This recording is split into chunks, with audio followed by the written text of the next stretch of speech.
So, speaking of kalabaw, mga yes friend, dahil sa marami na ang mga nangyayaring mga modernization ng pagsasaka, meron pa rin tayong mga yes friend na gumagamit ng kalabaw. Oo, no? At eto mga yes, parang sa bagay, iisa lang naman ang tunog ng kalabaw at saka ng baka. Oo, no? Parang iisa lang naman. So, si President Bongbong Marcos, mga yes friend, ay namigay sa mga yes friend natin na mga Aita diyan sa may Pampanga ng 127 na kalabaw.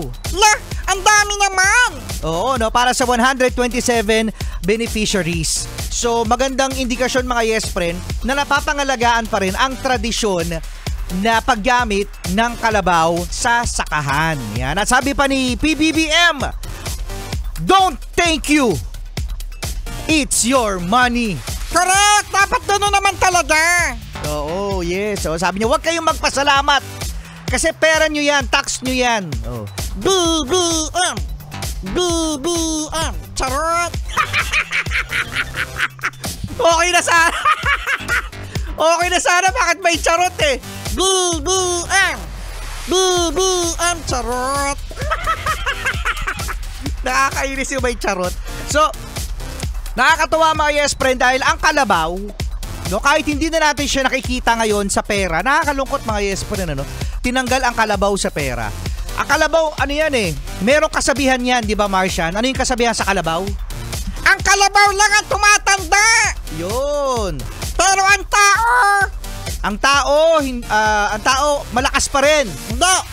Ang tao, amoy kalabaw. Loko. Ang gatas ng kalabaw, mga yes friend.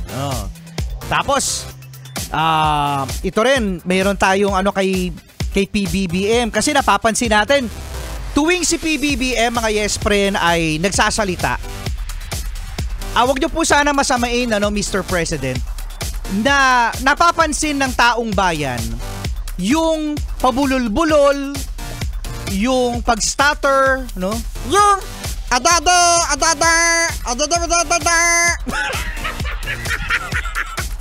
Dubi-dubi-dap-dap.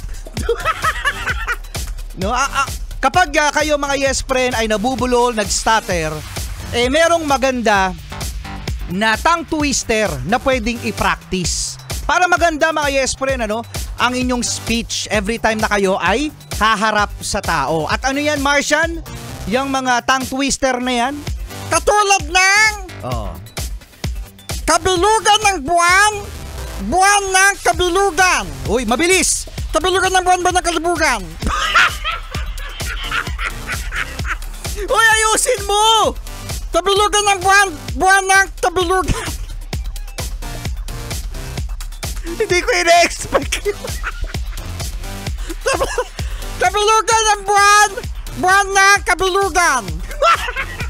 Huwag mo nabilisan. Huwag mo nabilisan. O ano pa? Meron pa isa. Di isa. Ito pa. Ito mas bagay. Mas bagay na tongue twister. Buwaya, bayawak, buwaya. Bayawak. Ano? Buwaya, bayawak, buwaya, bayawak. Buwaya. Ewan ko. Siya ba, yes, pre, kasama nyo pa rin, Rico Panyero. At my son, the cute morning.